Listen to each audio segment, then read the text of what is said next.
My senior had called me, "You're not a lawyer." And we are in such professions, Sneha, where we deal with people's problem. And a lot of these problems stay with us. For a lawyer, when he is into late 20s and early 30s, in profession as well as in personal life, he is dealing with many unique set of things. We definitely get impacted. If I continuously do divorce matters, probably my marriage life will also get affected by that. ये सब सोच के मैं भी थोड़ा डर जाता था. I have seen an agreement in which the buyers have insisted that I will take that flat because it is next to refugee area, means I will always have a free area. Now this is the situation where developer is forcing you to sign something. Oh my god, this is such a shocker. Do not start spending money till the time you close the documentation. I was constantly thinking I made a big mistake by choosing this profession.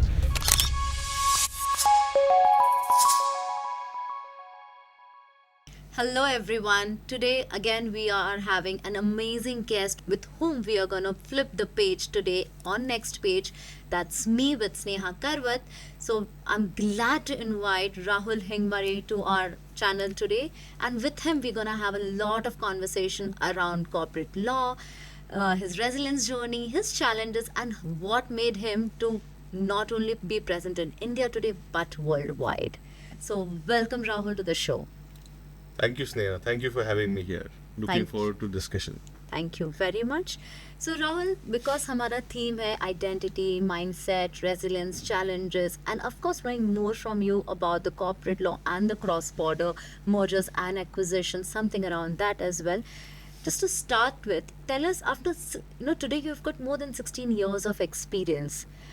If you can take us back to the day one, what inspired you to get into the law? Day one, 16 years before, as a lawyer, I was just getting started. I remember in my first interaction, my senior had called me, "You're not a lawyer. You are just a raw law graduate. There is a lot more for you to see, experience, and deliver to call yourself as a lawyer in city like Mumbai." So that kind of stayed with me, and it is still with me. And I kind of felt that there is a lot to learn after doing 5 years of law course, after doing post-graduation course also. If I'm just getting called as a simpliciter law graduate, that means book is fine, bookish knowledge, theoretical knowledge was enough, but practical and on the field knowledge is something that I was lacking. And I think from that day I kept striving to get more and more practical knowledge, on-field knowledge, in-person, experiences, be it dealing with clients, dealing with court matters, appearing in courts, briefing senior counsels, and helping and getting help from colleagues. These were the 4 C's I was constantly revolving around. And how has that line impacted you till date? It still keeps me motivated, to be honest, because I always see myself, if I am around any unique or new topic, I kind of recollect that statement, and I can say that if I could take positive thing from that statement and still cover this part of journey, which I'm just getting started, by the way, there's a lot more to learn, lot more to relearn, because you end up forgetting many things, and there's a lot more to unlearn, because you end up understanding and to be making some wrong assumptions and notions, which with the time you need to get rid of. So that today also it motivates me to another level, and I kind of pass it on in a better format and better packaging to my colleagues and juniors at a time, that there is a lot more to observe, learn, and understand and process. And we are in such professions, Sneha, where we deal with people's problem, and a lot of these problems stay with us. We end up carrying the impact, the negativity.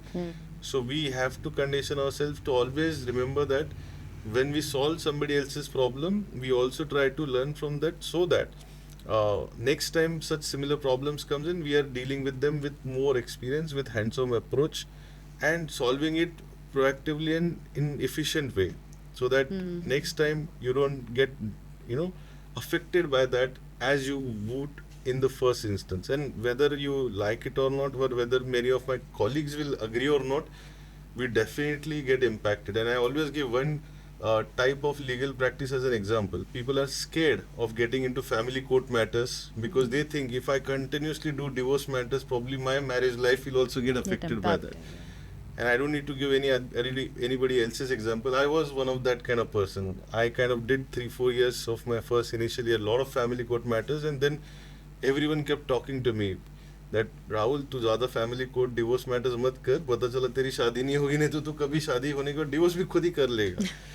ये सब सोच के मैं भी थोड़ा डर जाता था. But what I realize is that you need to manage it well, you need to improve yourself, and थोड़ा अप्रोच एंड क्लैरिटी ऐसी रखनी चाहिए जिसके वजह से आप सीख सकते हो और सामने वाले को भी आप उस प्रायर एक्सपीरियंस का अच्छा बेनिफिट देके उनका भी काम आप फास्टर कर सकते हो. यू नो व्हाट आई, आपने जब ये बोला ना कि दैट एक्सपीरियंस यूजुअली आपको कनेक्ट कर देता है इतना इंटेंसली कि it might impact your family life also. But this is also a skill of very good leaders. You know, leaders are so learned. They go through so many challenges day in and out.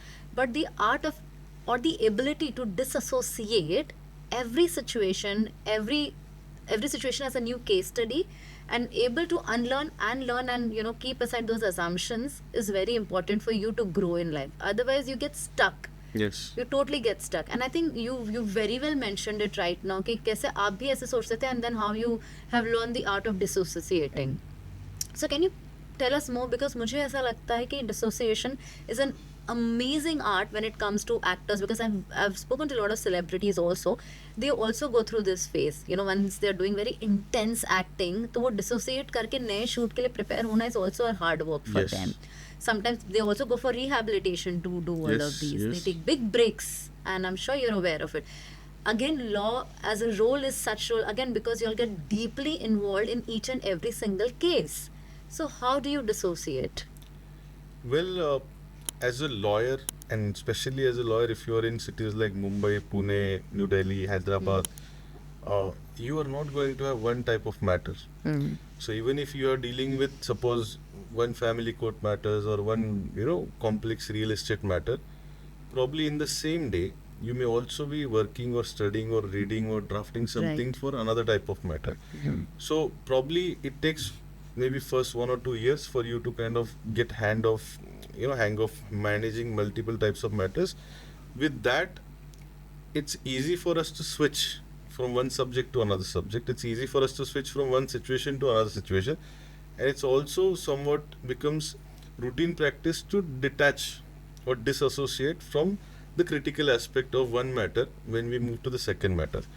But the impact, as I mentioned, sometimes it stays with you when you have seen emotional scenarios, if you've seen very critical situations where clients have come to you, they have left with no options, no choices, suddenly something has happened and their entire investments or properties are taken away.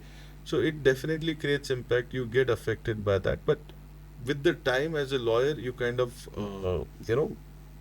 get ability to manage that part and to get dissociated with some of the situations. Expressly, if something you need to do, then you need to speak to your seniors. You need to speak to your mentors when these kind of situations starts affecting you. You have to acknowledge that not every situation in law that you are in has to be solved by only you. And you got to be open for that. Your juniors are going to come to you for these situations. You need to give them transparent, honest and unbiased opinions or suggestions also. Similarly, you need to seek that. It's a process and journey, and I am thankful that I've got some amazing seniors in my career. My immediate boss, Dinesh Pednekar, I approach him many times whenever I'm dealing with not only just legal case, sometimes it's organization, management, sometimes it's my situation that I am confused whether it is purely from personal space or it is somewhat from professional part also. They give you much needed advice and clarity. And another thing I've recently learned, like 2-3 years back, I learned that whenever I'm finding myself in such kind of continuous pressure and scenario, I kind of write that problem, write that situation, because think on paper is something as a concept I like to endorse, and I think we type it, but writing makes more sense. Right. You end up writing many things from emotional point, And sometimes then using AI to ascertain whether your writing pattern is throwing some angle behind this or not. So many times I have written my challenges and problems, and I could come with very simple, very easy to implement solutions also. And I discuss my problems openly. I share my problems. I kind of sometimes I shamelessly delegate my problems to my colleagues and team members also. That allows me also to focus on critical things. So these are some methods in which you can find yourself, in a position to detach or dissociate And I from the think stress. you've also beautifully mentioned unknowingly about the vulnerability part. Okay, you shamelessly delegate it. And I think it's fair enough. You also are okay and open to let go of certain cases because not everything needs to be solved by you. Yes, yes. I think that's knowing yourself better as a human and then kind of taking the next steps. So, self awareness is the biggest awareness. Does this all also impact the mental health of you as an individual? Oh, see, as a lawyer, we are using our brains 80-90% all the time, and maybe our physical health as a thing when we are doing running around, when we are sitting for long hours, and many things. So definitely mental health as a important aspect for us to do better in our profession is much needed. In the initial period when we are junior lawyers or growing in our professional, our seniors are mindful that they will not put too many things on your plate. They'll give only some type of work that you can manage. But as you grow, their expectations grow, your clients, your roles and responsibility grows, and you are also asking for it. It's not that they are only giving you. As an individual, we are also very aspirational. So you would ask for more and more responsibilities, bigger matters, bigger stakes, because that's what keeps you relevant in the space. With that, lot of things will occupy your mind, and in the journey where you become from junior to senior lawyer is also the same time in your personal life you'll end up getting married, you'll have kids, you'll have parents going through medical challenges. So for a lawyer, when he is into late 30s or late 20s and early 30s, in profession as well as in personal life, he is dealing with many unique set of things. And mental capability to manage and handle all these things are critical. I remember one of my colleague who joined, and my conversation with that colleague was, sometimes in our profession this will be taking a lot of importance, especially when you're starting new. So you need to keep this vacant from other challenges and problems point of view. And for that, you need to have an open discussion with your family also. So me and my wife, me and my parents, we have done discussions before I starting my law firm. After starting in first few years, there were a lot of demanding scenario situations. So I always used to repeat one sentence that as a lawyer, I am using this as my main, functioning part. Don't expect me to give a lot of space here. Probably I'll not be able to do justice. Give me support by being okay with these kind of things. Till the time I don't get better arrangement, more team members, more matured scenarios, and at a times most of the times they acknowledge and accept, and at a times I need to also understand that I cannot hold everything here. So I also need to be okay with myself that you'll not be the best of the best person who will be giving only perfect answers, perfect responses in all situations. Sometimes you're going to lose this. And if you happen to do that on client or your colleagues or at home, you may have to circle back again and go back to them and apologize, or be okay with this and ask them to ignore that part and try to resume to the core things. So mental health plays immense and very important role, I feel. And we are dealing with awareness part in last few years, or probably for myself, I went through a training program called Landmark Forum. That kind of brought me into a different phase of Shifted the shift. And I strongly recommend that to everyone. I did not do other parts of it. There are many programs. I could see a different version of me right after 3.5 days experience and exercise that we did. And I kind of stayed with that approach and angle as much as possible. So no holding grudges, not chasing people for things that they are not interested in doing with you. Uh, Reaching out to them the minute you have any problematic angle or scenario or not so great feeling, bringing it out, and letting them know that this is what you are currently having as a challenge or scenario. If they want to solve it, you will solve it together. If they don't want to solve it, you will at least get clarity that you have made your side clear and you can move on with the things easily. Right. Tell me, Rahul, today how many offices do you have in India and globally? So we have 4 offices in my law firm setup: Mumbai, New Delhi, Pune, Hyderabad. We also have a satellite office set up in Nasik with my senior consultant partner, Mayank Lad in Nasik. And I have fantastic network of lawyers through one association called Worldwide Independent Lawyers League. We call it WIL. Through them, I am connected to more than 75 countries. But I am very strongly and closely associated with some of the lawyers from Italy, Austria, Poland, Singapore, and Dubai. And I don't need to have my own offices there, but Okay. their offices in their places works for me as my foreign desks, and my office in India works for them as their India desk also. Understood. And my major operation and work is in India. Our majority of clients are in domestic companies, around 60-65%. Rest of them are MNCs, but we kind of work more about their requirements in India. Just from the mindset point of view and being a corporate lawyer, if I have to understand, what would be the number of cases on a daily, monthly, or yearly basis you guys handle as a firm? Very interesting question. Uh, Statistics for lawyers is not the best thing that lawyers are known for, but we started doing this in different ways in the last 2 years. We measure everything that we are doing, and we believe that what we can measure can only be improved. So Absolutely. we have got tech platforms helping us. ProVakil is our tech platform which helps us in tracking daily, weekly, monthly activities. On an average daily, we have around 12 to 15 cases across all the 4 offices, which is not a very great number, but we are choosy. We take such matters which fits into our criteria. We believe in taking only such matters in which we have decent experience, and clients are willing to understand and agree to some of the approaches and some of the strategies that we have deployed. And with 1820, these are 1520, these are court litigations, but we also have transactional assignments which are not getting placed before courts. So that is more to do with party-to-party discussion, party-to-party negotiation. Outside the court kind of a thing. It's more to do with productive work. Court litigations sometimes are not so productive. It's more like damage control, and somebody has dragged you, that's why you have to be there. Right. But suppose Sneha wants to buy a property.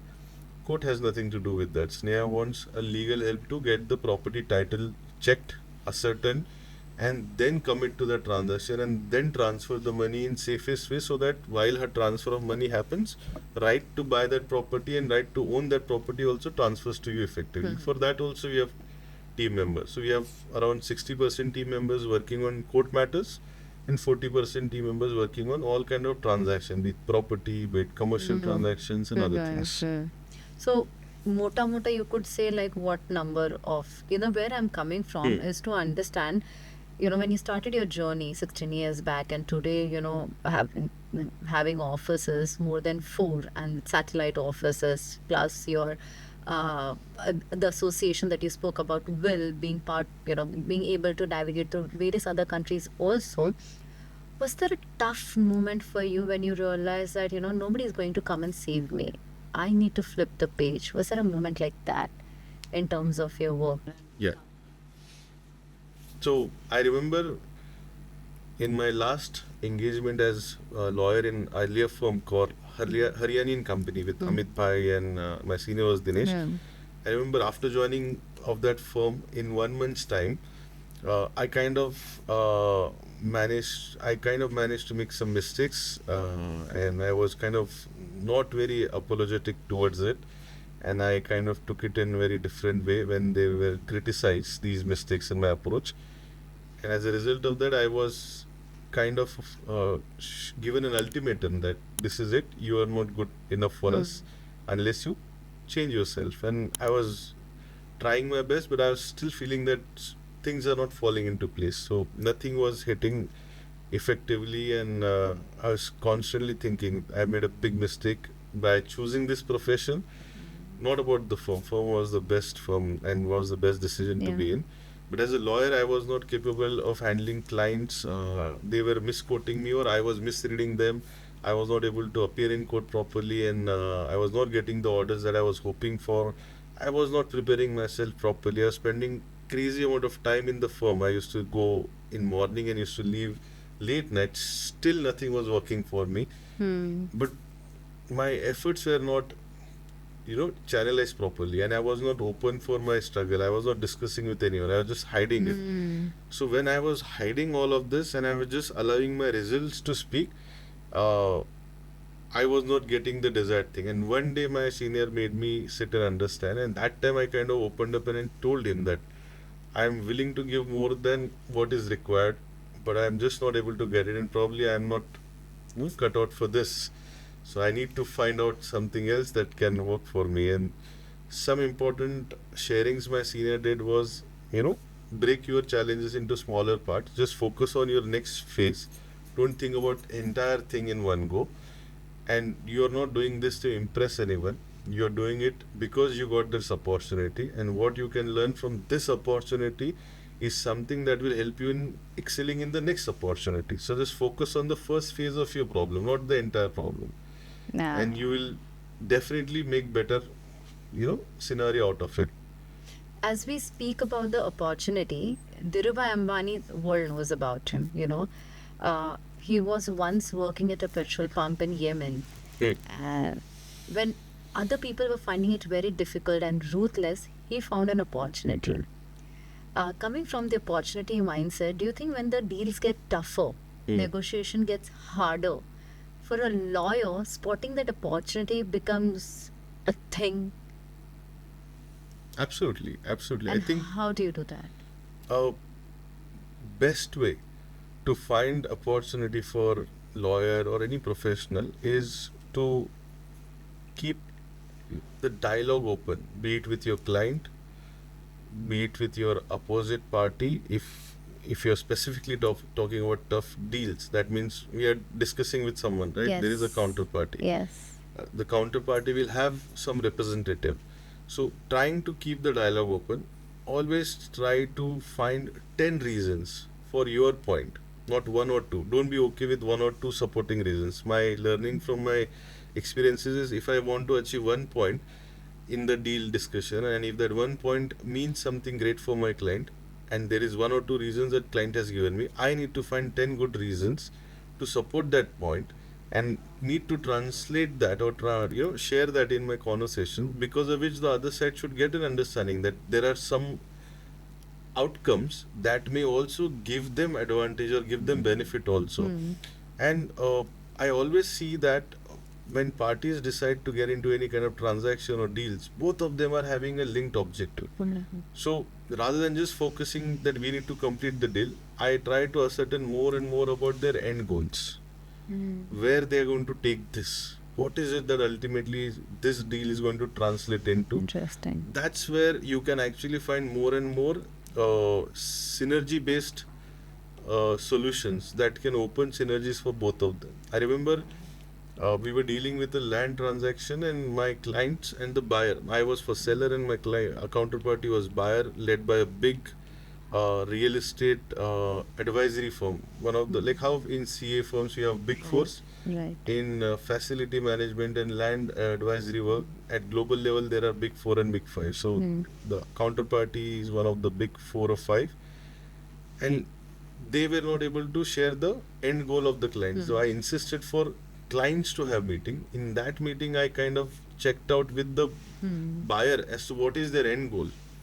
What are they looking at? And once they disclose their end goal, which was not very confidential in nature, but once they disclose that, then we could do a reverse working as to how we get to that end goal of them to go about developing the property for both the things that helped me to find out how we can bridge the gap, and we could find a workable arrangement where we kind of become, instead of just the seller of the plot, we ended up becoming a joint developer of the plot.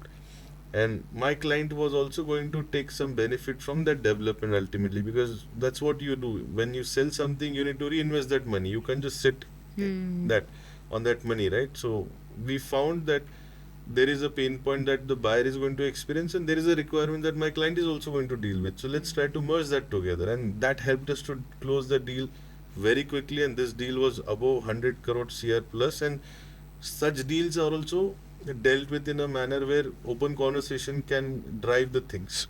Yeah.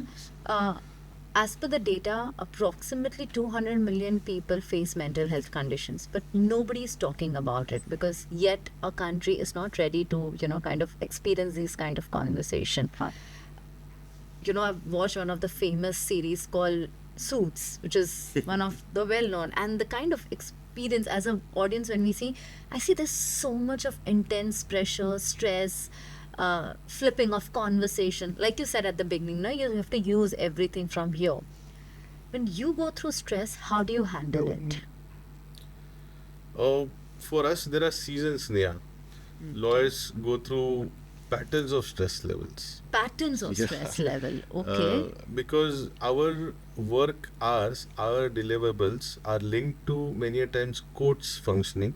If we are talking about litigation lawyers, if you're talking about transaction lawyers, we are dealing with economic development and the locations there where you are located. If your client is into real estate, and if there is a real estate boom, naturally you're going to be busy. If you're busy, naturally you're going to be stretched to another level to deal and complete many transactions in shorter span of time. How you plan, how you anticipate, how you deal with that is the key to go about it. And as I told you earlier, as a lawyer, we have subscribed to this profession with full knowledge that we are going to take over others' problems. Yeah. And luckily, we don't have many different types of problems. We have somewhat similar types of problems coming towards our way. Okay. So if I learn from one experience, I need to be mindful to remember all the solutions that I deployed in the first experience, so that next time same problem comes to me, I'm more prepared. But what is more important, peace or money? Balance of both, to be honest. I need to be vulnerable here. I can't be saying only peace, because without money also there is no peace at times. In city like Mumbai, when you are dealing with law firm setup, or when you are having 40-50 individuals working and relying on you. But if your success is coming on the cost of peace, then how would you take that? You will be okay to sacrifice your peace when you are having less burden here and less dependence on you in the beginning of your career, and you should be okay with that. Now, that's how some of the initial days are there for especially lawyers, very demanding in nature, and that will mold you for much better scenarios where you will effortlessly handle stress. If you expect everything to be peaceful from day one in your career, trust me, after 5 years, 10 years down the line, your work levels are going to change, your responsibilities are going to increase, your expectations from clients are going to be far more than what they will be right now, because they'll be paying far more than what you would get in your year 2, year 3. All of that comes with stress. They hand over, or they pass on their stress to you, and you need to be able to handle it. For that, you need to do some exercise or some experience of handling the stress, right? That's where it comes. So in the initial phase, if you're molding yourself, preparing yourself to deal with this thing in a formatted way, with SOPs, with strategy, with approaching to your seniors, having mentors around you who can guide you from time to time, I think you will deal with this, and you will get used to treating that as a stress scenario till the time you are in office, or till the time you are in work mode. And once you are out of office or out of work mode, you should also find a way to detach yourself or disassociate with that part of your life and move into some other part of your life where you are more connected to nature, family. I have pets at home, so we have another reason to forget about work the minute we walk in the house. I have 1 dog and 5 cats, and that means a different world altogether for us. So you need to find something that can de-stress you instantly. I don't know why in India we still don't talk about, mental health. While if I remember one of the very successful story which came out was Deepika Padukone's when she at a peak of her career spoke about that she was in depression. What is it you think can be done from the government point of view to facilitate the conversation of mental health? I know this is a little off your genre, but coming from a lawyer, it will have more understanding in this domain. First thing, why? Why we don't talk much about it? Somewhere there is a perception that uh, seeking out help to have better mental health scenario is sign of weakness at a time. Weakness, yeah. That needs to be changed as a message. If someone, because not everyone is having same capacity or strength to have everything. Someone is good in running, not necessarily everyone can cover that the same Right. distance, right? So those who are not very strong in handling stress scenarios or too many tasks in one go, they need to be open enough to share that.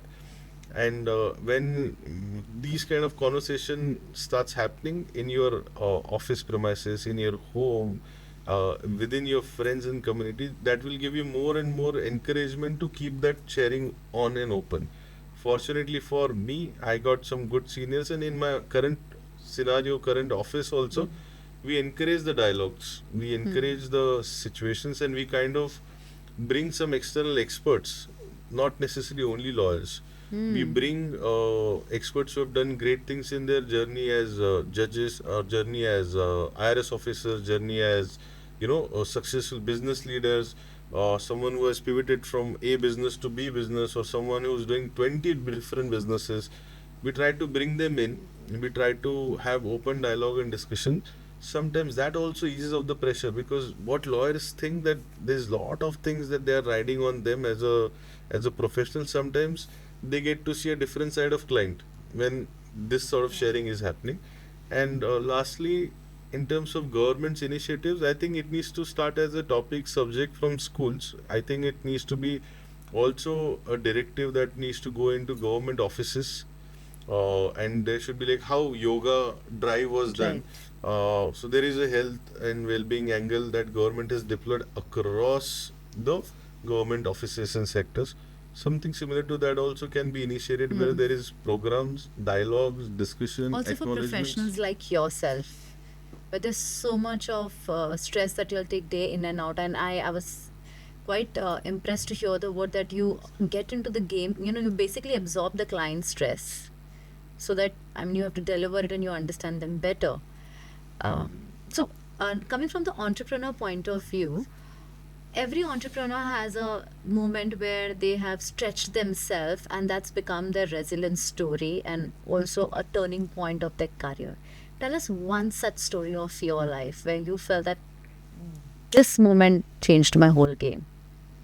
As a professional who entered into Mumbai in 2011 from city like Aurangabad, for me to settle down in this city itself was a big challenge. To find good friends, good colleagues, good seniors, good mentors, then good clients, then good partners. Many things kind of fell into place. Good life partner.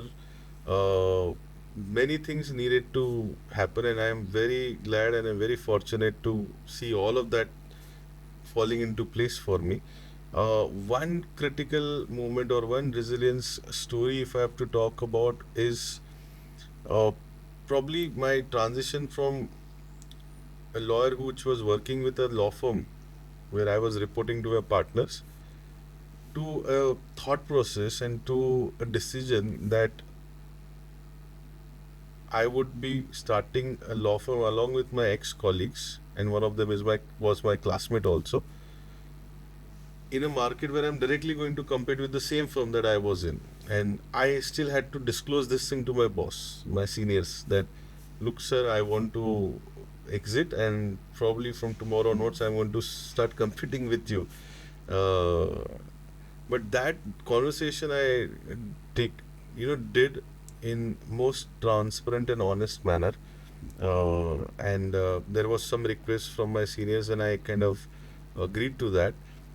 And there was some relaxation from my seniors because I had decided to start, and my other colleagues had left their jobs and they had started the firm. So my journey of 6 to 7 months in my last organization, and starting the new organization, that new law firm, Vis Legis Law Practice, that 6 7 months was a very demanding time frame where, with full disclosures and information to everyone, I was finishing one shift in the morning in my current law firm, and I was heading to my other law firm in the evening. And this was with absolute disclosures to my bosses and my seniors, and with no conflict, because I don't believe in doing anything that can jeopardize my relationship with my colleagues and seniors and my friends. So no conflicted activities, but spending again a full day kind of time from 6 p.m. till 11, 12, 1, 2 p.m. at a times, am at a times, was a time frame which I thought I'm stretching myself a bit. And my wife was okay with this, because she was seeing there is a plan that is going to shape up. And this all started in Diwali of 2016 and stayed till the next Diwali of 2017. It was 1 month before of 2017's Diwali. We officially, I left the earlier firm and officially started my firm with other two colleagues. We launched it after I joining in full capacity. But the in between period of two Diwalis was a time where Sundays I was in office, Saturdays we are working in office, working days, weekdays, evening session was in office, and it was a journey that I was enjoying a lot at the same time. Physically, it was draining. Mentally and emotionally, it was enriching. And if I could do that, whatever I'm doing today, since last 8 9 years, that's half of it. What I've done in the beginning. So Right. I always believe there is more space, more time, more energy left, and probably that's why I could be part of another company, that early seed venture where I co-founded. I'm just legal advisor there, but I was part of the founding team. I am part of founding team, because I believe that I've done something extraordinary in the beginning. That means I have time and I can still do more, and that further gives me more headspace and confidence and energy that अभी भी time है राहुल तेरे पास, you can be part of some other organization also. That's why I'm part of Worldwide Independent Lawyers League. I'm also very actively working Maharashtra Chamber of Commerce, Agriculture and Industries as their chairperson for arbitration committee, business networking forum co-chairperson. I'm interested in sharing things, so I get enough time to do something where the repeat problems or the repeat questions can be converted into content that can go on my LinkedIn and Instagram. And Lovely. then I got a lot of good suggestions on writing a book, and that's why I could release my Now, book. please tell us about your book as well.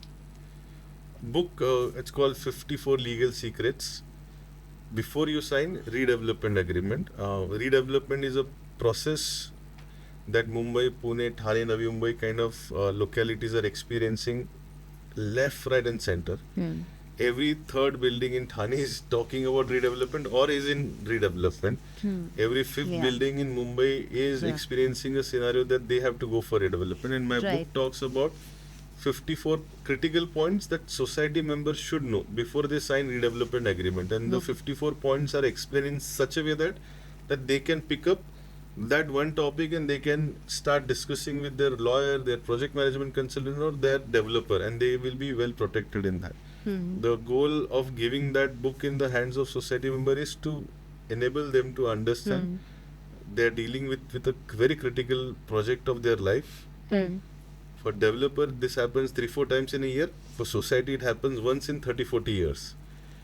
So for them, they need to It's a be very critical decision that they need to take care. For that, they need to have a proper guidance And and I tool see with them. so many builders duping the society people, delaying the work, not paying enough as well, and the terms and conditions. Of course, as an individual, as a common man, you would not understand everything. Yes. And like you said, entire Bombay Thane is going under redevelopment, like left, right, and center. Navi From Mumbai the also. town. Yeah, Oh, yeah. New Bombay as well? I'm not aware. New Bombay has 554 buildings which are notified to go compulsorily under structural audit checks because they are not safe to be occupied. And most likely, most of them will go for compulsorily redevelopment. And this is a city which is not even completing 30 years of its construction. Yes, that's the reason I'm surprised because New Bombay has been built like in front of us. Yes, Each and every single road to building and everything. Oh, wow. I mean, it's so critical to have a knowledge around it because a lot of times we ignore those legalities and then we fall into the soup. Because once the redevelopment agreement is signed, that becomes the Bible for the entire project of the next 3, 4, 5 years. And the actual redevelopment means construction, demolition of old building and construction of new building will only start once you sign the agreement. So the signing becomes very critical. That critical decision needs to be taken with well-informed scenario where members cannot say that we are just laymen and we don't know anything what we are signing up for. No, you are not allowed to play ignorance as your card. No court is going to give you favorism or favorable order because of that. That's why this book, and there are some amazing other books also, some amazing other authors have written on this subject. I am just following their footsteps to go with, but That's so nice of you to mention that. but it is needed and it is required, and that's why I urge through your channel also. I'm urging all those housing society members who are going to go under redevelopment or discussing, they should have their own lawyer, not the lawyer recommended by developer. They should have their own PMC and they should pay from their own account to their PMC and lawyer, not through developers' accounts, because PMC and lawyer should work for you, not for developers. And you mentioned that many developers are duping. There are some cases, Sneha, that developers are not handling their work properly. But if the selection criteria is done properly, if the eligibility check is performed properly, they will also find some good developers, good builders. Because we see skyline of Mumbai changing very rapidly. Absolutely, and yeah. if there are towers getting completed, that means there are some good builders. It's just the efforts of members to have a very transparent process to selection. And making an informed decision. Absolutely, because some committee members may put their own favorite developers who are going to give something to them. But if members adopt a transparent approach and make sure everything is discussed properly, then you will definitely get the best builder. And there are some good builders also in market. It just you have to be very balanced in your expectation. You can't be greedy. Society should not assume that just because the next plot and the land got XYZ area and amount and rental composition, that's why you will get that only. No, that cannot be the benchmark.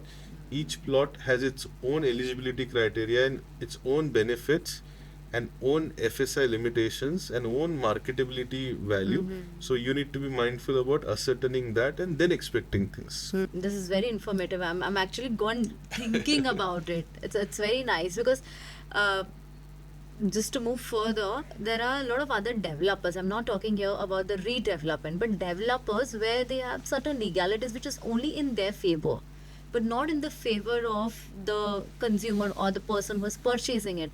And then if being discussed, they always say that this is the standard legal process. We do it with, everyone. This is the same way. I don't know how truth it is, because here I'm talking about the land that we are purchasing. Like villas and etc. And because they are stronger on their side and been selling so many villas, they very easily say, this is the standard legal formalities. We will not change anything for you. So is this the truth, or like this can be actually tweaked on one consumer to the other consumer, or the buyer to be the right term? I like to answer this in two parts.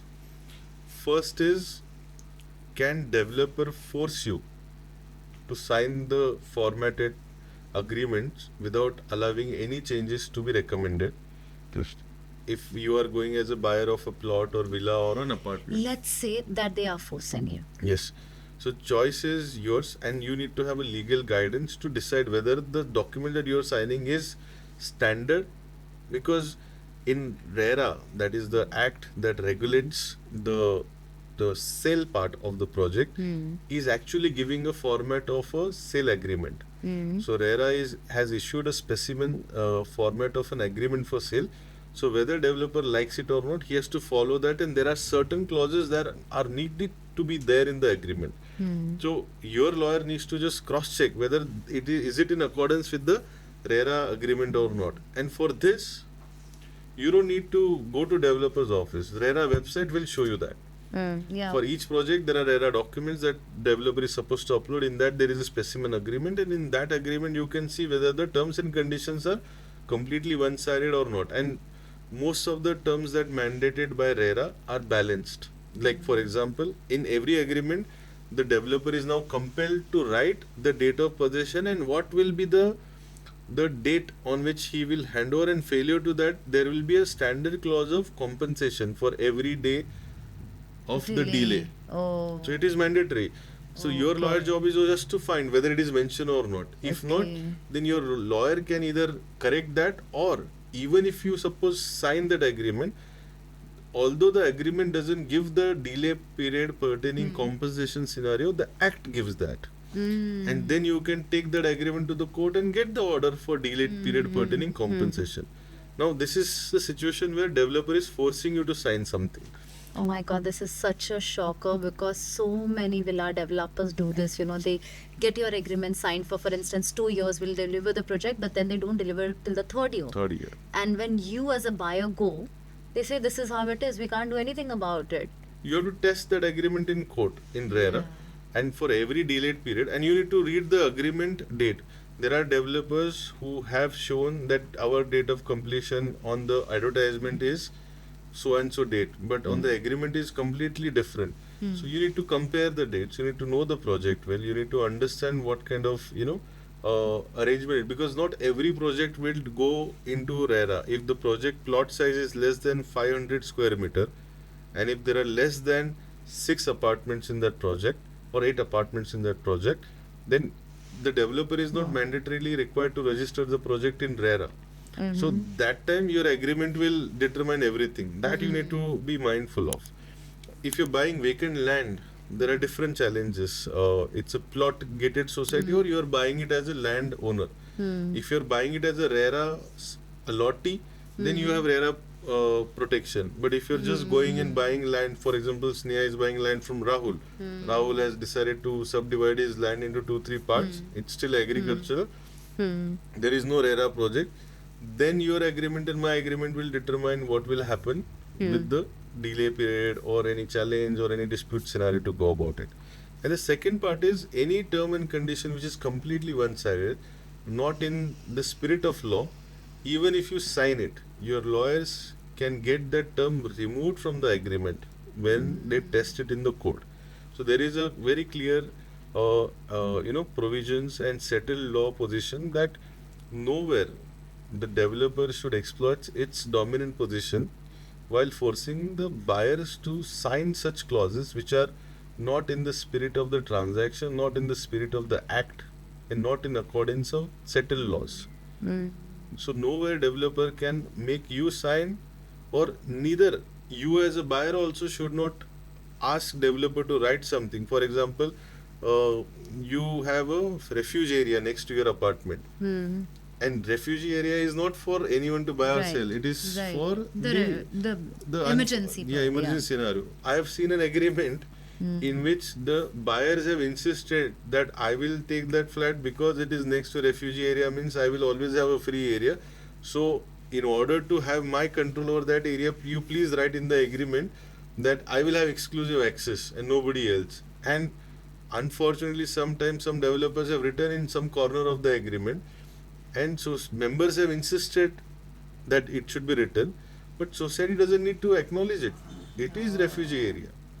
So all that gets thrown out of the code when you claim any stake on that refugee area. It is not your area. It is not supposed to be counted as controlled property. So anything which goes outside the spirit of law, outside the spirit of RERA Act, and beyond the settled position of law, it will get knocked off, even if both parties are signing it or one party is forcing another party to sign it. Understood. That was really interesting and nice conversation too. Good dope of information as a common man, as an individual, as a buyer that I'm one glad can get. you could ask those questions because these are typical problems that people are experiencing, and you've taken right questions so that they can get something relevant for them when they're dealing with. Basic, but we kind of tend to miss this in the regular routine of life. And these are the things which, because everybody wants to buy their own house today or tomorrow, and at least one house har kisi ko chahiye. Most of us are chasing their dream. Yeah. And as soon as we achieve that dream, then the second house. Yeah, The- absolutely, absolutely. Yes, that's the reason also I like doing this podcast and interviews, because it's a way for me to model the successful minds. Correct. And success has different definition for everybody. For me, it is somebody who has achieved something through their journey. I mean, I'm spending those 16 years, 13 years. That's not easy. I've been at the top position in my job, and I've been in a hectic work life, traveling across countries, alternate week. But today, in an entrepreneur journey, I can very easily say that's much easier to do than what you're doing today. Absolutely. Absolutely. And modeling from the success of the other person, I think that's the best way to adopt those ideas, beliefs, and make those and implement those changes ASAP. Because it's Yes. already been tested. Why do you want to experiment with it? Absolutely. Why? Again, from the mistake side also, why to learn from your own mistakes? Yeah, from so others' learn from mistakes. others' mistakes, learn from others' experience. Yeah, experience. So there's a technique, my coach taught me in neuro-linguistic programming, which is called as modeling. Okay. So, I mean, there are ways how you can absorb and get those questions out, what you want to model. One can model anything and everything. You can model an entire company's way of doing business to modeling an individual way of maybe talking, crying, laughing, doing meeting, doing networking, negotiating. Every smallest to a largest aspect of someone or a company can be modeled. So Absolutely. we've learned those techniques through my coach, and I'm so grateful to him, because that helps me to talk to the people and get those right questions and get what I want end of the day. So Very yeah. interesting. No, absolutely. I totally agree to this. We get opportunities. I am part of Ascent Foundation. Ascent Foundation has 12-member trust group format. So we 12 are called anchors, and my anchors team and us, we travel to other businesses, travel to other cities to visit other businesses, factories, manufacturing units, or corporate offices, and we try to choose the cream. So that biggest setup, biggest organizations, more successful, having global presence. Just to know what it looks like when you want to become that big, you should know where you're heading.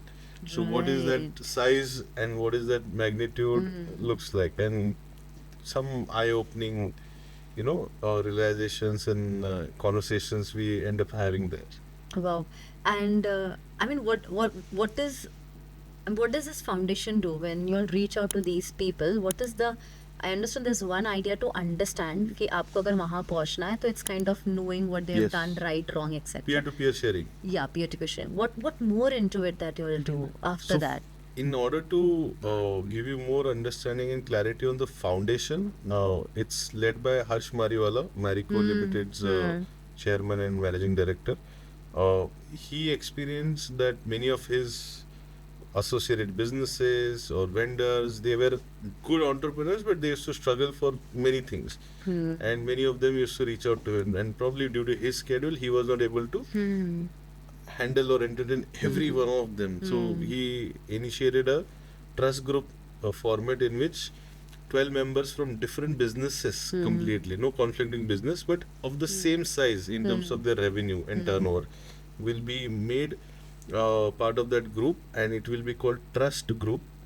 So with the word trust, they need to maintain the confidentiality and everything. And every month the trust group will meet to exchange the thoughts, ideas, experiences, business highs and lows, discovery, burning, challenges, achievements, success, failures, many things. That meeting can go on for 3 hours, 4 hours, 5 hours, a full day also.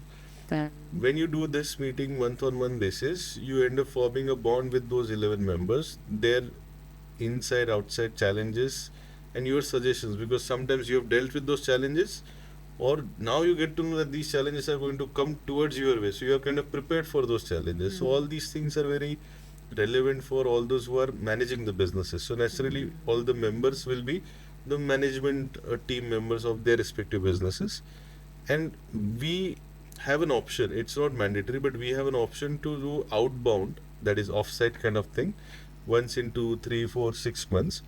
And to make it more interesting outbound, rather than just doing a outbound party kind of thing, we align the visit to a different city with experience of visiting factories, attending different offices. We did a wine vineyard tour of Shandon last time. In Cochin, we did visit and tour of masala spices manufacturing company, apparel manufacturing How do you company. identify which which One of company? us 12 will share the coordinates or share the details of the known business in their network, and we all will approve it.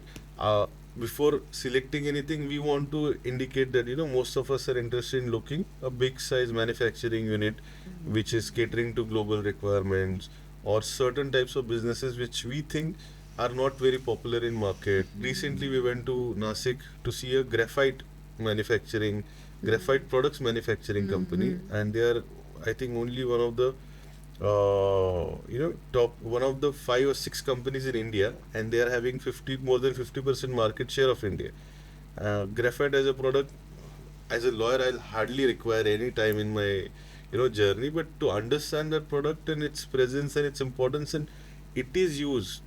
Graphite as a product is used to create molds, and those molds are used to create products. So it is a product to create a mold for a product manufacturing. So it was a fascinating discovery and learning for me. And even more fascinating journey experience was the management approach. They have a world class operation system. They have machines pertaining output that has been maintained, mentioned, and monitored, and live details are given, and they have very nice organization structure in which hardly anything is reaching to the management as a problem.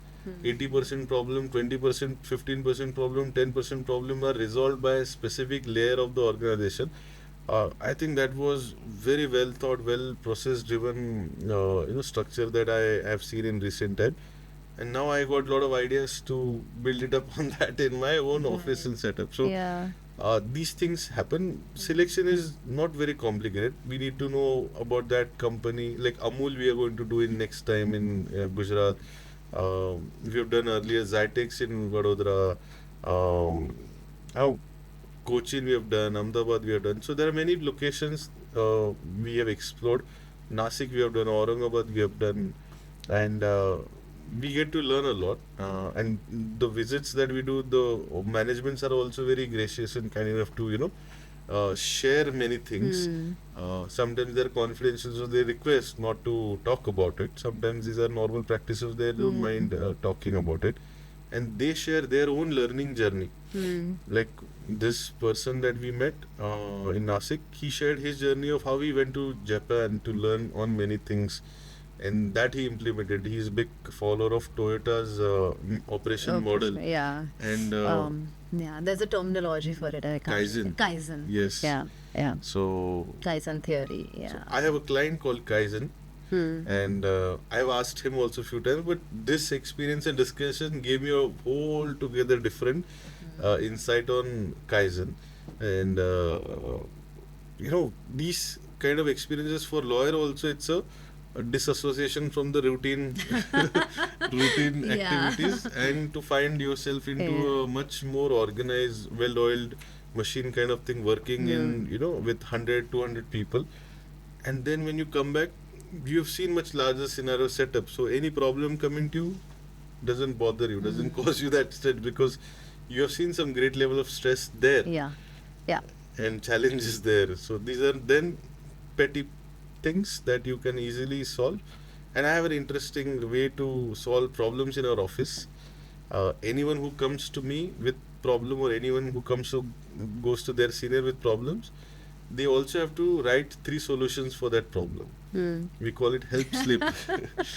This is an interesting way. Just sorry to interrupt you here. There's something called as perceptual positioning, a concept, a psychological concept. Okay. Where when you look at a problem from your side, what do you think 3 other people standing one there, that side and that side would view that problem Yes. as? Sometimes when you start thinking from other person's viewpoint, you get solution to it. Yes. Yeah. Or you don't find that problem as really a problem anymore. Definitely. Sorry, Could be. Oh, I did not categorize that exercise into this, but I'll definitely look at it like that as well. But this help slip allows us to solve problem much faster, and sometimes at least 80% of times, not sometimes, most of the times, the solution is also mentioned there Yeah. in their help slip. So we just have to give our nod to own the, decision. Yes. Because they don't want to take the responsibility of Yes. decisions at a time. Yes. But we also train them to take ownership of their decisions also. If they require. Classic example of a leadership quality. A classic leadership quality example, because usually managers give direction and leaders help you own the situation. And I think you're driving them to be a great leader in future. Maybe they'll become your competitor. They should, otherwise I'm failing them. Beautifully said. Beautiful. And I'm very proud to say that those who have left us also, they've gone to bigger firms, bigger organizations. They're doing much better. They're confident to start their independent journeys also, and that speaks volumes about what our firm offers them as a scenario. Nobody's struggling to get anything. People are choosing to get into the kind of organizations that they want. And there was a point when I used to feel insecure, and then there is a different version of me now which feels immensely proud about it, because if bigger firms are picking up our brains, our colleagues, and giving them good offers, that means we are doing great things here. That's why world is appreciating their talent and knowledge. Absolutely. Well put and right, it's an absolutely growth perspective to have. A very winning perspective. Now, as Thank we you. move towards the business conversation, since we have you here, I'm going to put a scenario in front of you. Imagine a startup founder receives a sudden legal notice during their first funding round. What's the first three things they must do, and what should they never do? So during funding round, any legal challenge coming is to the startup is actually a very negative thing, because it can halt funding or it will suspend future funding scenarios for a good period of time till the time that legal problem is not completely off. That's the typical thinking that founders have. That's why they hide these kind of notices that have come in. My advice and suggestion has always been, as soon as you get to something like this, you collate all the documents that are relating to this, right from the first point in conversations or in dealing till the date of you receiving the notice. Second, again, have your perspective of what are the solutions for that kind of problem. The demand that are made are they tenable or not? Are they legal or not? What would the way that you would like to solve? You should have those points ready. So first is collecting information, all of it. Second is writing some solutions that you think the situation can expect. And third is discussing with lawyers and your co-founders. You can choose any sequence. If someone is dealing with a critical problem and doesn't want to disturb the co-founder, as long as intentions are good, he can avoid bringing the other co-founder for the time being. But before any legal response is sent, he has to bring all the co-founders on table for getting their nod on this. These are the three must to do things. And depending on the severity of that legal notice, management should take an informed decision whether to inform the investor or not. Because we have seen a situation where when my clients and founders are doing fundraising, the long due pending issue will be brought in only when their fund documents, investment documents are about to get closed, and the counterparty will threaten that we will write to all the investors, we will put it in social media, we will tag everyone who is doing it, we will write nasty things about you. This has happened in a company from Pune, Pune based startups into EV space. My client was shocked to see that we had given a good opportunity to this person, and this person has come back to us at a crucial time when I was closing my funding round. So we had a proper discussion. Then we informed the investors also that we are dealing with this, but this is settled position of law. We had placed a written opinion of our firm with that conversation document, and plus the additional thing that my client had to offer for that investor is that anything that happens as a damage to company in terms of monetary loss, the founder will give an undertaking to take care of that in individual scenario. It will not be at the expense of company. Because he was confident, so he gave that undertaking. But you don't need to give such undertakings left, right, and center just because you get any notice. Keep everyone informed and take proper steps is the basic things you can go about doing. In your experience, what's one common mistake companies make in negotiations that cost them later? And In terms of mistakes, companies start actions before closing on documents. I have seen businesses implementing the structure and transaction pertaining bookings and things, but they are still discussing the documents. Yeah, the terms and condition has not been So signed. it is not fine. Sometimes some counterparty's friend or relative of friend or some close connect or some person who happens to or some company who happens to have excellent position in market, and probably they just go on assumption basis. So my strong recommendation is always that do not start spending money till the time you close the documentation and there is clear role, responsibility, duty, accountability, obligation, representation, warranties, and exit scenarios that are Mentioned. captured there. Otherwise, you are flying in dark. yeah. You never know when you will hit something. Family business in India often rely on trust over contracts. Can you share a real life example where lack of legal clarity broke a relationship? There are many. Almost every. Everything. You started with Dhirubhai Ambani's Yeah. example, and we have Mukesh Ambani and Anil Ambani going to courts because Dhirubhai ji Yes. did not leave a will behind. And there are some 20 other big businesses also. And Bombay High Court or any district court will at least receive 5 to 6 new cases every day of such disputes. Sometimes the courts are not approached, the civil courts are not approached. Sometimes family disputes are settled in some criminal courts.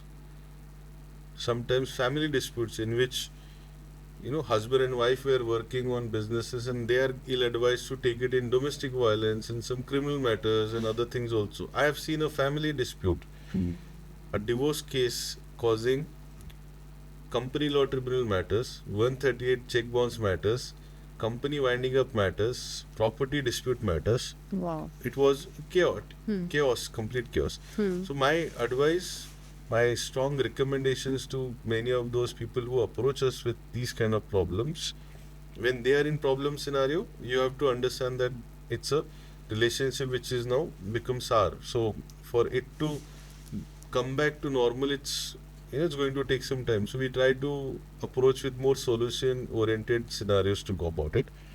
And if at all I am advising, and many times we advise family businesses, and if they are not in dispute scenario and there is productive work that is happening and they are seeking advice on transaction and all, we always try to advise them to go for having a family constitution and succession plan in place. This is absolutely needed for every corporate company structure where you have two or more siblings, two or more relatives, different part of your family members coming in. Some of them are majorly family members, and probably some part is owned by us, not related individual or family, but they are there with you since long time. All of this needs to be documented in a business succession plan and family constitution, because many of your personal issues will impact your family businesses, and your business scenarios will also impact your personal equations. There is an author called Michael Graeber. He has written books called E-Myth Revisited. In that book he has mentioned, and he has written a book on lawyer also specifically, E-Myth Revisited for attorneys. In that he has written a very beautiful line which I think applies to all the businesses, is that your law firm practice is a family business. Because the way your practice works, if you are happy in your law firm practice, you will be happy at home. If you are not happy in your family law firm practice, you will not be happy at home. And we think that you are the only one who is into practice, but your family is also into your practice with you. So I think that applies to every business nowadays, I think because not only business, as an individual. Because there's always a saying na कि आप जैसे यहाँ हो वैसे आप कहीं और Correct. भी हो. Absolutely. Yeah. You So- cannot switch characteristics. Yes, so that's why family constitution, how you spend money in business or in family, uh, weddings, uh, tours, luxury purchases, investment in properties, deciding when the new generation will enter into business, deciding if the new generation doesn't want to enter into business, what to be done. I have a client whose next generation didn't want to come into business, and they kept hoping that one of them will come in, but all three of them decided not to enter. The company, which was valued at one point in time about 250 cr, got sold much lesser amount, because there was no one, and acquirers know how to take this into their advantage scenarios. So lack of succession planning, because of which companies get undervalued, is also a typical problem we are experiencing. Dispute is one side of it, but also not having good succession planning in place is also causing a problem. So I strongly recommend, and there are some fantastic examples in India of having a proper succession planning, resulting into a great success for companies.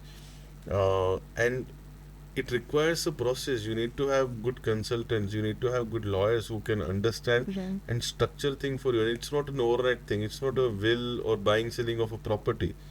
It's a Bible, it's a rule book that will also evolve with the businesses and families. So every 2 or 3 years it will require a revisit. I know a company based out of Cochin called Synthite Group.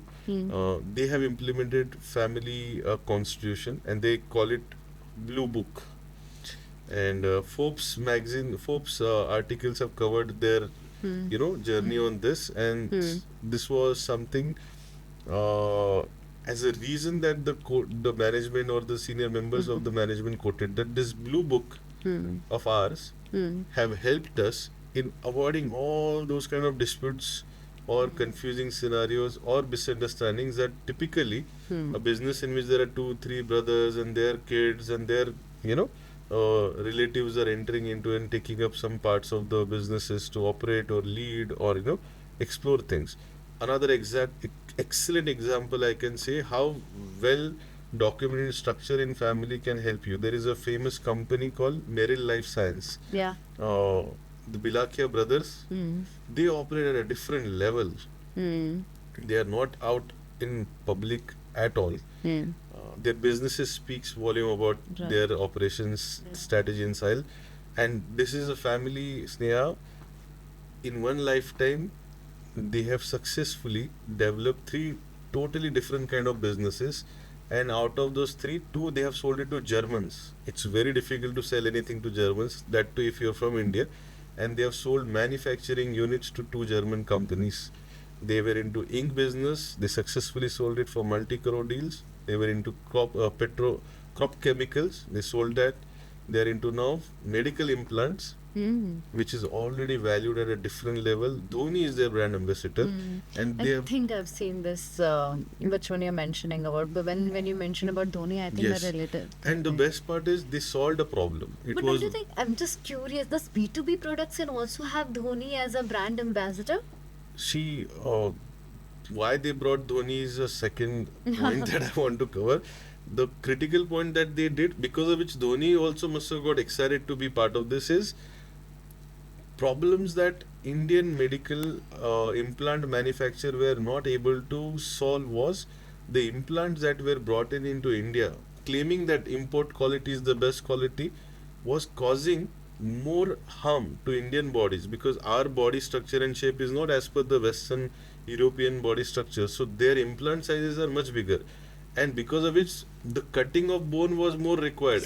Yeah. And we were okay with that, but that was causing more problem and unwarranted damage to your natural body parts, plus the cost. So what Merrill Life Science worked on as a problem was to bring the implants in market, and they are not outsourcing, they are manufacturing it after due research, which are relevant for our Indian body structure size and relevant, which requires minimum damaging, that is cutting to the bones and working on things, because of which the patient that who are requiring such implants, they are getting better recovery time frame. Second, they brought the cost substantially down.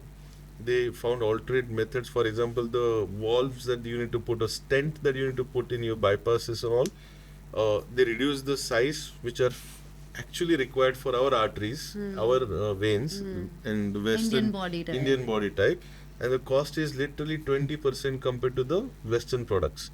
And naturally, the product cost is less, so probably the commission for the distributors would be less. But it's a key thing for the mass population which struggles to buy such things in the stressful scenario of medical emergencies. Already they are paying bomb in medical expenses to hospitals and all. Right. It costs you more than 5-star room nowadays. And probably somewhere that as a solution that was provided appealed Dhoni to be part of such great initiative, great venture, which is solving the masses problem. And with Dhoni, you also have trust. Right. You also have calm. Right. I think both things goes Yeah. hand in hand. The character of the Yes, person. yes. Yeah. So if I'm somebody today starting a business, what are 3 or maybe 5 major legal documents that I must have before starting a business? Okay, so as a business owner, you need to know the product or service that you are doing or going to get into. Does it require any kind of government approval and licenses beyond the usual company incorporation process? You must find what are those things and find whether you are eligible to have that or not. So licenses, pertaining knowledge, and bringing those into place is must to perform exercise before you start business. If you are dealing with any kind of sensitive product, like for example graphite, it's a product which is used for very restricted activities, so they can't just start and export anywhere anything. There are limitations on that. Apart from that, the usual documentation that you would require is, if you are having multiple founders in that project, in that business, then co-founders agreement. Because you will be holding shares in the company, you need to have shareholders agreement. Co-founders agreement and shareholders agreement generally talk about how you will be handling the company, governing the company, managing the show. What if anyone decides to exit? What will be the treatment to those things? This is internal documentation that will happen. Then you will be also employing people, because any business will require some support and some employment. So employee facing document needs to be very transparent, clear, balanced, should not have random offerings or promises. If you're offering employee any ESOPs or sweat equity, you need to have an ESOP policy first in place. Okay. Then you can promise and confirm on the employment agreement or grant letter that certain shares you are giving. You will be doing businesses with external vendors also. You Right. can't build everything in-house. So your vendor documentation and agreement should be very strong and clear, and uniform format should be there, so that whenever you are onboarding any vendor, your terms and conditions are consistent and you will not be surprised with any random terms and conditions coming in. Two more angles I want to add in. We covered internal, we also covered employee, vendor also we Vendors, covered. yeah. The fourth thing that would be, if you're going to ever raise funds, you need to have investor centric documentation, be it term sheet, be it investment documents. You need to know what investors are going to ask for. Basis of that, you need to be very compliant and very transparent to your record keeping and compliances to government and all. And the last thing is, when you want to approach government for anything, so you require licenses, certifications, eligibility criteria pertaining, validity. If you're having a startup, you need to have Startup India registration compulsorily.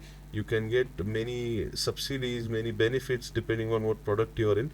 So be it internal, be it employee centric, be it vendor, be it your investors, or your government approach pertaining thing, all these documents are required to be kept properly. And all of this, you're doing it for someone, that is your customer.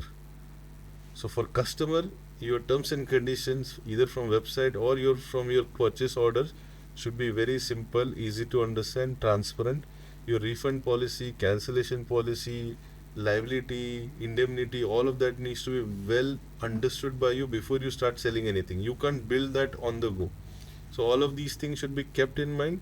Depending on which part is going to become relevant for you, you should have documents for that. And best thing is to have someone with you to do that for you, rather than finding some random drafts from Google or relying blindly on ChatGPT. Absolutely. So Rahul, your company would help entrepreneur getting into a new business or even trying to scale a business with all these services, right? Legal services, definitely. We have dealt with more than 55, 60 startups in last 5, 6 years. We have created a model for them so that they should know what they don't know that they will require in future also before they start with us. And we have understood this fact that startup founders may not be able to, you know, understand and also further explain about importance of each and every document in the beginning phase. So we kind of come with them in important negotiations, discussions with onboarding, critical clients, critical vendors or investors kind of thing. So we also represent them in such crucial meetings as well to guide them and help them in achieving their objectives. Understood. Usually, a lot of people don't approach legal from the growth perspective. They approach legal work more as a expense perspective, and it's also one of the reasons a lot of startups fail. What do you think one should take care? Is from the beginning, one in terms of approach, and why does the startup fail? Uh, I believe there are multiple reasons why startups fail, but legal compliances and not paying attention to legal have been a reason for more than 60% of the startups' failure. Uh, we have heard the famous case of Bharat Pay, and we have seen because there are a lot of lapses on legal compliances and conflict of interest, how issue was blown up. Although it's not a startup failure, but it was a reputation that was Got impacted. impacted tremendously. Many of the startups that we see nowadays are not taking the objectives and the benchmarks that they promise to their investors and to their clients achieved because they overpromise. And they underestimate the competition and their over reliance on technology, and they always think everything is scalable and everything is going to grow, placing reliance on either tech and some of their team members. The key thing is the startup can continue to deliver what it is supposed to do as long as the founders have strong relationship within themselves and very clear and watertight agreements with their investors and employees. Many times none of these things are there, and it's a recipe for disaster. Yeah, yeah. And founders also need to be very flexible. We have seen some egoistic founders who are not flexible and not ready to change and adopt the scenario that is changing. You got to find good pivots, you got to find good changes while you are making the product or doing the journey. You never know what you're starting with is not the ultimate need of the market after 2 years, 3 years down the line. So you got to be flexible. One mind should also always look for future. So with Mary Life Science and Bilakia brothers, I must share, there's out of 3 brothers, one brother is always looking for the next business, what to get in. So approach to find the next should also be always there. So that's why you should have more than one founder so that you can distribute the work, operations, executions, fundraising, someone always looking for the next part. Very interesting. I had a question, but I think you've answered it. Flipkart started with books, Ola started with, rentals, but they've all pivoted to becoming, billion dollar, million dollar company, right? So you did answer it in a certain way, but do you think sticking to the, initial plan is important, or knowing when to pivot is important? Absolutely, change, pivot is the key to stay relevant. You are not here to prove that you are right in the first time when you launch one product. Nobody is going to give you validation and certification only because of that you proved that you are right. I'm telling you, sometimes your product has a shelf life. Like that, ideas have shelf lives, solutions have shelf life, and trust me, the next company, if you're in Hyderabad, Bangalore, in the very same co-work space, the next company is trying to find something which is going to disrupt your idea. I'm sure, So you got to find what is going to disrupt you and try to ride that wave. For us also as a lawyers, I see some of the AI tech companies, some of the legal tech companies already have started damaging or taking away the work that lawyers used to do earlier. Example, we do due diligence for property, right? You say, suppose Sneha again wants to buy a property, and again she approaches Rahul.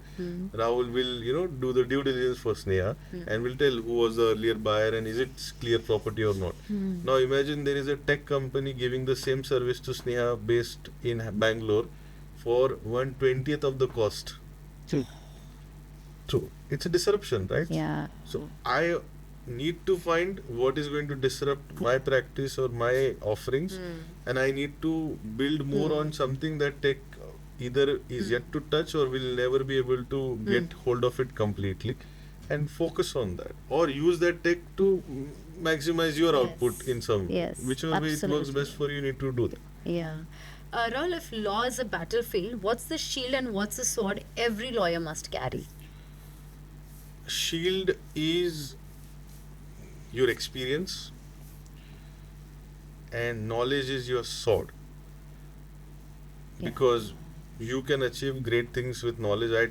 I think knowledge is power, and no amount of how much knowledge you consume, you need to continue to consume it to keep your sword sharper. And experience will always be required. Accumulate, sometimes it is your own, or sometimes in conversation you will get somebody else's experience that will make your shield stronger and stronger. A quick rapid fire before we wrap up. Let's do it as fast as possible. What's belief you held for years that you completely flipped? As a lawyer, I need to be in office all the time. That was my wrong belief, and I've changed it. I'm only on Mondays in office, and rest of the times I'm on the field. I'm meeting clients, I'm attending events and conferences, and I think I get more learning from there, and I can deliver better output to my clients through that. When was the moment you almost quit and what pulled you back? In my second job journey, I mentioned when things were not going right, and I was taking it only to myself, not sharing. That was a time I was almost on the verge of quitting not only the job but profession, and I was thinking of doing something else with my life. But after that, never. I truly enjoy my Was it like your first, second year of your journey? third year in my law career. Okay. Second job, first month. Okay. And with different work atmosphere, environment, and demanding nature, and someone was trying to make me a better person, and I was not getting that, and I Not was flexible enough to. I was taking it in a wrong sense. The criticism was taken in wrong sense, and I was taking it too much to my heart. And then I was given an ultimatum that this is your last 30 days, and you need to find some other thing. It happens to everyone, most of them, but I took it too much personally, and I felt that that time I need to find some other profession. I'm not good enough for profession only. But luckily I had good friends, good mentor again, who corrected my wrong understanding. And I think after that day, it wasn't no chance to complain about this profession. This is the best thing that I can do, and this is the best thing that happened to me, because I get to deal with so many interesting things every day. Every phone call is an exciting thing because I am passing some solution. I am solving their problem.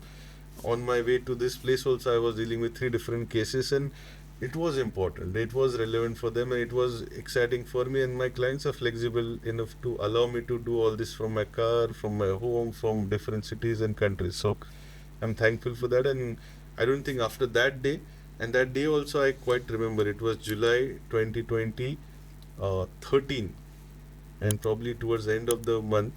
That was the last week I was kind of contemplating, and 15th August is my mother's birthday. I was going to head for that, and I was not going to come back. That was my plan that time. How life changes. In your hardest times, what one habit kept you going? Be super optimistic and keep sharing your problems with others. I don't hesitate in passing I my see problems that. to others. I see that. I heard that from the conversation. If you had to pick one failure that taught you more than success, what is it?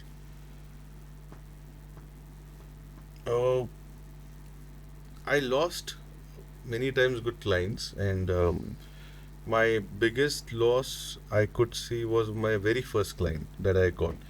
And probably I need to be more, I need to listen more at times. That was my learning.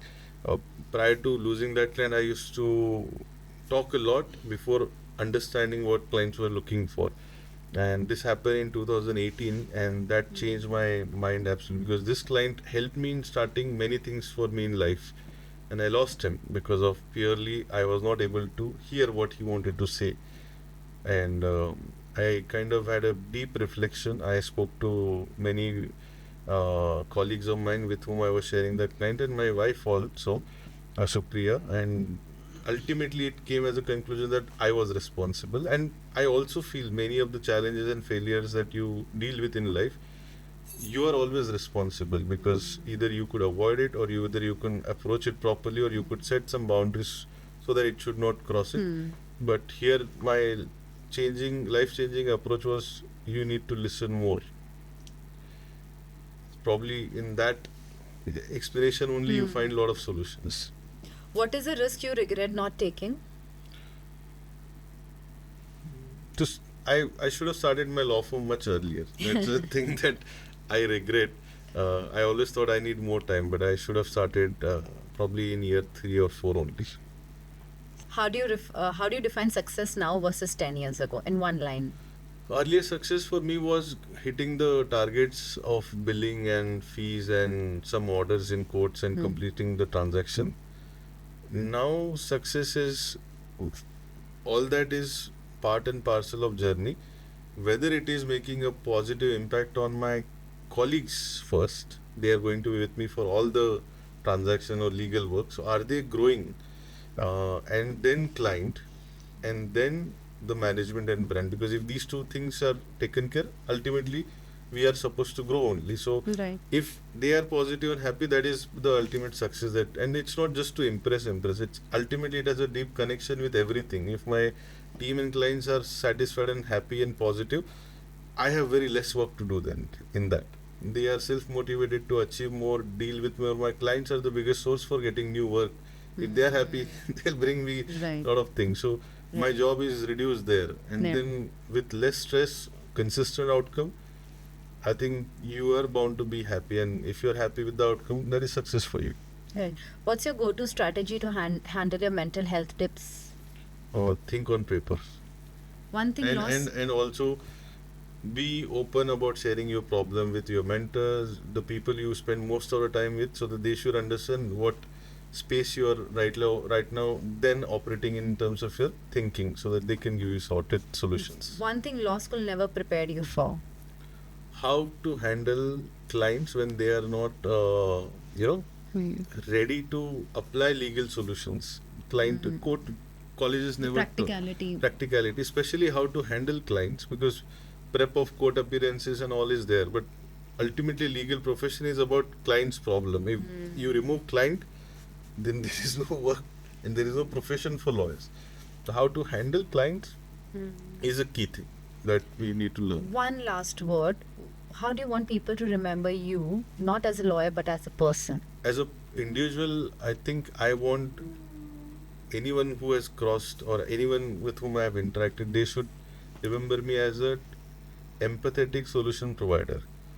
I offer solution oriented approaches, and I am also always trying to be empathetic when I am giving that solution. It is not always to drag everything in court. If I was in their position, I would have solved it differently. Then that different solution is the right solution for client at a time. So be empathetic about what is coming towards your way as a question while responding, and solution is the key.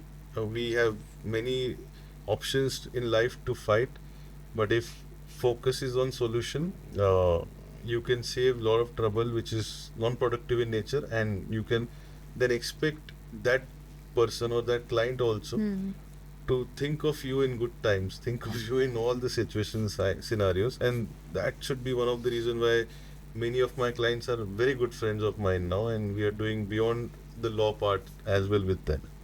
Wonderful.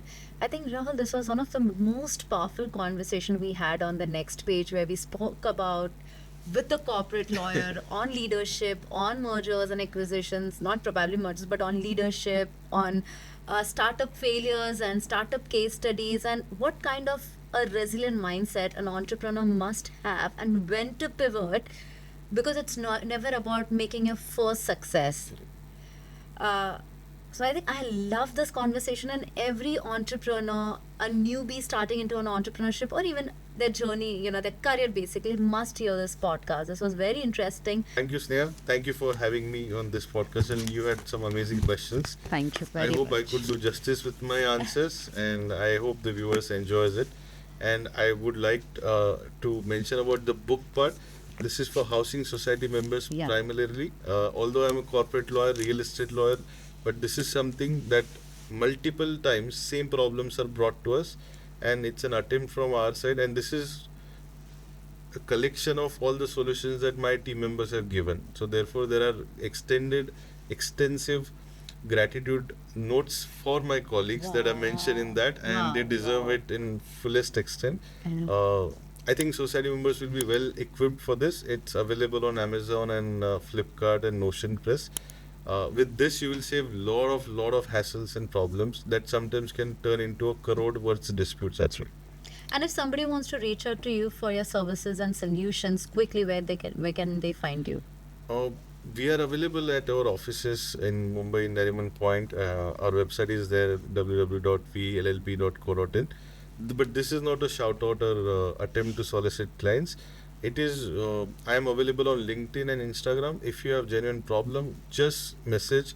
We are there to give you solutions first. As a lawyer profession, I am not here to solicit client. I cannot give a shout out to get Right. work. Absolutely. But this is purely if you are needy person, if you are finding anything unfair happening to you, without any financial arrangement or anything, I would like to give you some solution only. And you should explore some legal advisors also from time to time. Thank you very much, Rahul, for being so empathetic in this conversation. Thank you. Thank you, Sneha. Thank